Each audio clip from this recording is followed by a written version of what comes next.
Exercise بہت ضروری, بہت اچھی اچھی چیزیں لوگوں کو, جیسے آج کل موٹیویشنل اسپیکرز آ رہے ہیں نا یوٹیوب پہ, بتا رہے ہوتے ہیں, لوگ بڑے جوش میں آتے ہیں, اس کو اپنا لیڈر مان لیتے ہیں, بھائی ہمیں ایسا ہونا چاہیے,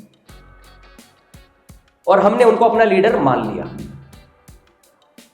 اللہ کی قدرت کے وہ خواہشات سے مغلوب ہو گئے اور غلط اور غیر اخلاقی سرگرمیوں میں ان کو عادت پڑ گئی چرس پینے کی. ایک مثال دے رہا ہوں, چرس ایسی چیز ہے جس کو سبھی برا سمجھتے ہیں, ان کو کس چیز کی عادت پڑ گئی, مثال سمجھا بھی رہا ہوں, باڈی لینگویج, کس کی عادت پڑ گئی, سٹا لگانے کی عادت پڑ گئی, چرس.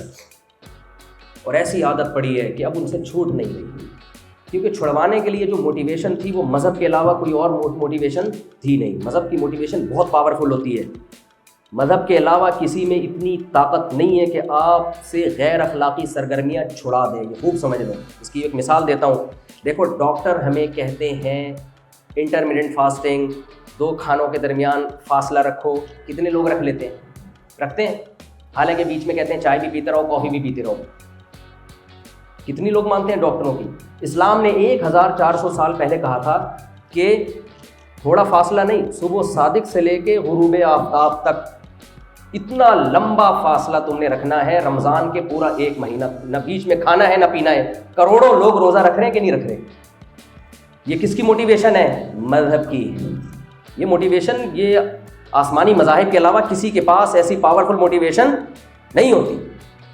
شراب, پورا یورپ امریکہ پریشان ہے شراب سے. ان کے ہاں جتنے حادثے ہوتے ہیں 99% شراب کی وجہ سے ہوتے ہیں, اور کیس بھی نہیں بنتا. ہمارے ایک دوست کا فون آیا یو کے سے کہ یار مفتی صاحب آج سڑک پہ ایک عجیب منظر دیکھا, ایک کالا نکلا, ایک لڑکی کو دانت مارے اور دانت مکہ مارا, دانت توڑ دیے. پاگل آدمی. میں نے کہا کیا کر رہا ہے بھائی تو, کہہ رہے ہیں وہ اصل میں پی بھی تھی اس میں, کوئی کیس بھی بڑا نہیں بنا, تھوڑا بہت.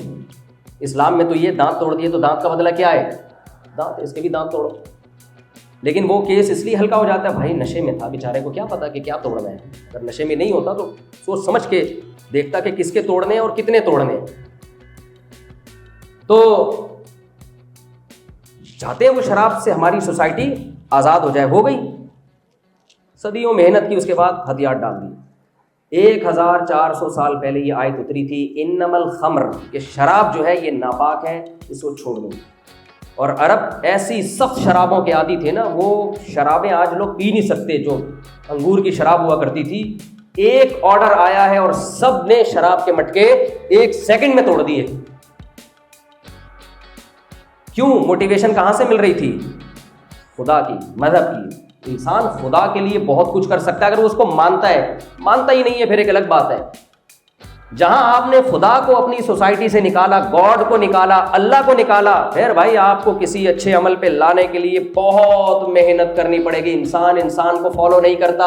انسان کہتا ہے یہ میرے جیسا انسان ہے, میں اس کو کیوں مانوں. لیکن جہاں بات گاڈ کی آتی ہے, اگر آپ مانتے ہو اس کو, پھر وہاں انسان کو ہتھیار ڈالنے پڑتے ہیں. مسلمانوں کے تہوار آپ دیکھ لو, بقرعید کا تہوار ہے, سب سے مہنگا تہوار ہے یہ. اتنا مہنگا تہوار ہے کہ کوئی کمپیئر نہیں کر سکتے آپ غیر مسلموں کے تہوار سے. اس کو کتنا خرچہ ہوتا ہے یار, ایک گھر میں 8-8, 10-10 لاکھ کا جانور آ رہا ہے. کوئی دنیا کی قوم اپنے تہوار میں اتنا خرچہ کرے گی؟ قطعاً نہیں. کیوں؟ اس تہوار کے پیچھے موٹیویشن کس کی ہے, مذہب کی. خدا نے کہہ دیا, اللہ نے کہہ دیا, اللہ کے رسول نے کہہ دیا, بھائی ابراہیم علیہ السلام کی تم سنت کو زندہ کر رہے ہو. بس اتنا کہنا کافی تھا. تو مذہب کی موٹیویشن بہت پاورفل ہوتی ہے. اب وہ جو موٹیویشنل اسپیکر تھے, جو لوگوں کو اچھی اچھی باتیں سکھایا کرتے تھے, اتفاق سے ان کو کس کی عادت پڑ گئی؟ میں نے دیکھے ہیں اندر ہیروئن کی اسی طرح کر رہے ہوتے, چرس کی عادت پڑ گئی. اب لوگوں نے ان کو جا کے پکڑ لیا کہ یار تم ہمیں سمجھاتے ہو اچھے انسان بنو, نائس پرسن بنو, اور دیر آر 2 ٹائپس آف انسان, کے 2 قسمیں ہوتی ہیں, گندے اور اچھے. تم تو خود چرس پی کے ہمیں سمجھانے کے لیے آ رہے ہو. اب وہ سر جوڑ کے بیٹھ گئے. وہ سارے چرسی تھے, چرسی کے دماغ سنا ہے بہت تیز چلتا ہے. انہوں نے کہا یار اب بتاؤ کیا کریں یار, یہ تو ہم بدنام ہو گئے. ہم تو لیڈر تھے, ہمیں تو لوگ فالو کیا کرتے تھے, لوگ کہتے تھے یہ ہیں, ان کے یہ دولت میں بھی ہم سے آگے, صحت میں بھی ہم سے آگے, ان سے ہم نے سیکھنا ہے, ایجوکیشن میں بھی ہم سے آگے. تو انہوں نے کیا کیا, انہوں نے کہا کہ یار چرس تو ہم سے چھوٹی نہیں جا رہی, ہم اب ایسا کرتے ہیں, جو چرس کو جو لوگ برا سمجھتے ہیں نا, تو چرس کی برائی لوگوں کے دلوں سے نکال دو, لوگ اس کو برا سمجھنا چھوڑ دیں. اس پہ اب تحریکیں چلنا شروع ہوئیں. سب سے پہلے تو بھائی چرس کا نام چینج کیا جائے, چرس کو کہا جائے اینٹی ڈپریشن پاؤڈر. کیا نام دیا جائے؟ تاکہ جس کا نہیں بھی پینے کا دل کر رہا وہ بھی. اسٹریس اور ڈپریشن تو ہر شخص کو ہوتی ہے تو یار. اور دوسرا یہ جو پیکنگ ہے نا اس کی, بہت خوبصورت پیکنگ ہے. پیکنگ سے ایسا لگے کوئی میڈ ان جاپان ہے یہ, تو بہت خوبصورت پیکنگ کر دی. پھر انہوں نے کہا یہ جو ہم چرس پیتے ہیں گندے میلے کپڑوں میں اور برساتی نالوں میں بیٹھ کے, اس سے بھی ہمارا امیج بہت خراب ہوتا ہے.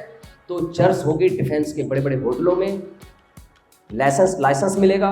ہر نتھو پھتو کو چرس پینے کی اجازت نہیں ہے. پہلے بینک اسٹیٹمنٹ دکھاؤ, تمہارے اکاؤنٹ میں لاکھوں کروڑ روپے پڑے ہوئے ہیں, تمہارا ڈیفینس کلفٹن میں اگر گھر ہے تو تمہارے لیے چرس الاؤ ہوگی, ادروائز تم جیسے نیچ لوگوں کے لیے چرس الاؤ نہیں. اس پہ ایک لطیفہ بھی آ رہا ہے ذہن میں, نیچ سے مجھے ایک لطیفہ آتا ہے ذہن میں. ایک چوہے نے ہاتھی کی جو فیمیل ہوتی ہے نا اس کو پرپوزل بھیجا, آئی لو یو لکھ کے بھیجا اس کو. ہتھنی کو آیا غصہ. ہتھنی نے بولا کمبخت تو اپنا قد دیکھ, اپنا کلر دیکھ, اپنی اوقات دیکھ, نیچ. یہ نیچ سے مجھے یاد آیا, نیچ گھٹیا انسان, تجھے شرم نہیں آتی؟ چوہے نے بولا ان سب باتوں کو چھوڑ, کانفیڈنس دیکھ, کانفیڈنس, میرا کانفیڈنس لیول دیکھ. تو وہ چرسیوں نے کیا کیا کہ یار یہ ایک اسٹینڈرڈ ہوگا چرس کا, برساتی نالوں میں نہیں ہوگی, بڑے بڑے ہوٹلوں میں ہوگی, 3 پیس سوٹ ٹائی میں ہوگی, ایجوکیٹڈ لوگ یہ کام کریں گے, پڑھے لکھے لوگ. آپ مجھے ایک بات بتاؤ, اچھا میں جب یہ مثال دیتا ہوں تو ایک اور بات اس میں بیچ میں ڈال دیتا ہوں. جب تک انہوں نے یہ ماحول نہیں بنایا تھا چرس بری سمجھی جاتی تھی. آپ کی بچی کے لیے کوئی لڑکا آیا رشتہ لینے کے لیے, آپ نے پوچھا